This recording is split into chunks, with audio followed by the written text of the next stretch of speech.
Hi YouTubers, how you doing? How you feeling this week? Let me know in the comments below. Give me a little thumbs up and hit subscribe while you're there. It really helps support my channel.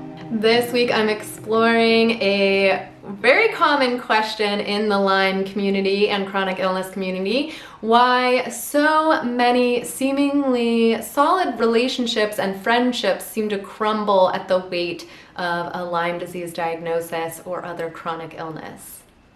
Before I got sick with Lyme, I had this really tight-knit group of friends, my ride or dies, and as I was sharing my experiences on social media, I started to lose these relationships in very surprising and painful ways. One example of this is as I was struggling financially, I started up a GoFundMe page and, asking those 20, 30-year relationships, those friends, to please, could you, promote this? Could you share this on your social media for me?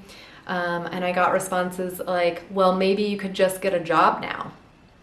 I also got some comments on like, oh, your Facebook posts are all just poor me, and comments like that just made me feel like not only were these friends over my social media posts, but they were over me and all my problems. And pretty much everyone I speak to in the Lyme community has similar stories of just, even family relationships, romantic relationships, friendships just seem to crumble, and people are left wondering why.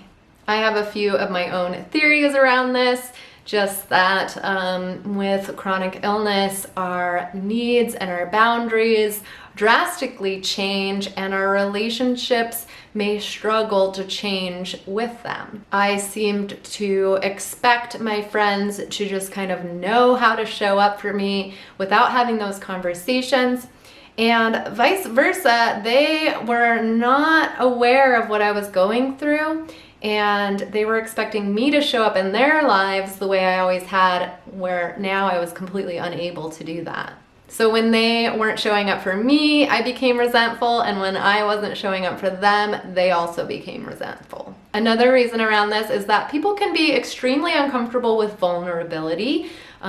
Me just showing up with my heart on my sleeve, sharing my struggles, asking for help, could actually be very triggering for some people because they have never actually faced their own vulnerability or embraced their own needs. A New York Times article I read on this actually suggests that the more vulnerable people feel, the harder time they have connecting with other people. For example, people may actually have too much empathy rather than not enough. It's so easy for them to realize that they could be impacted the way that you're being impacted, their children or their family members or whatever. It kind of wakes them up to this fragility that we all have. Psychologist Dr. Rainier describes this as stiff arming, where we are subconsciously, even not even aware that we're doing this, kind of trying to separate ourselves from any traumatic experience, thinking that, hey, this is going on with you. If I keep my distance from you, then that means it can't affect me. It's magical thinking in the service of denial. If you're over there and something bad is happening to you, if I keep you at a distance, it's not going to happen to me or the people that are, in my family. So if you have anybody in your life that is doing these stiff arm techniques, it is very common for them to be asking or, offering this pseudo care, kind of really generic, general offerings of help, like, hey, can I help you with anything? But never following up or following through with any of those offers. It's also important to remember that not everybody can understand chronic illness, especially like with Lyme disease. There are often really good days and really bad days, so trying to understand that from an outside perspective is very difficult. Like, how could she be doing this one day and unable to get out of bed the next day? it just doesn't click in their minds. If all you've ever experienced is a week-long illness in your life and in your family, then it's really hard to understand, like, why can't you just take some medicine and be better?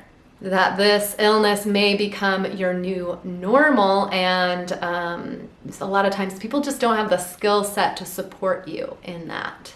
The reasons why someone may decide to leave your life often brings very little comfort, but understanding these things can really help us to not take things so personally and give us some tools on how to avoid it in the first place.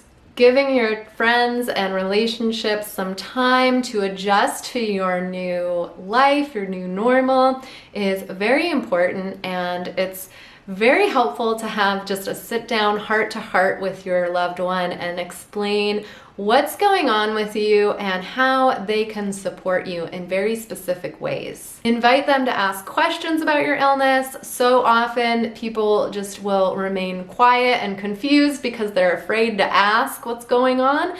So allowing your friends, your relationships to get involved and really trying to invite curiosity. It's also important to set expectations both ways, kind of inviting them to ask questions, let them know specific ways and things they can do to help you, as well as letting them know how you're going to be able to show up in this relationship and what they can now expect from you.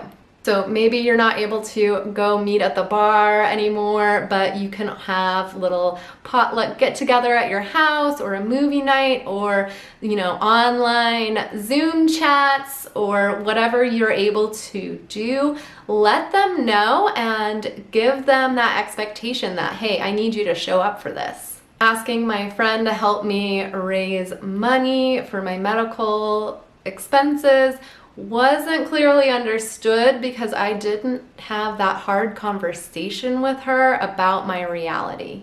So make sure that you're giving the people in your life time to kind of wrap their mind around what's happening, and know that however they're reacting to your illness is oftentimes more about them and their stuff than you.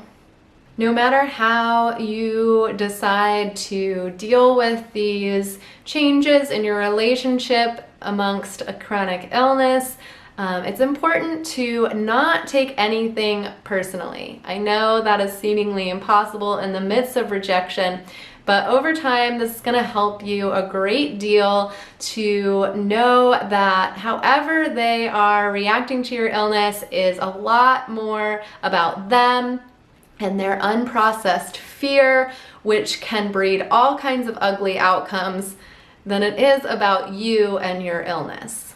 I hope you find this information helpful in your healing journey. I have included some resources below in the description for you to learn more about this topic, and just making sure that you are practicing really good self-care, supporting yourself emotionally, physically, spiritually throughout your healing journey is crucial to navigating the slumps that you may go through. If you enjoyed this video, please give it a thumbs up and hit subscribe, and I will be back next week with another video, so I'll see you then. Until then, keep healing. Bye.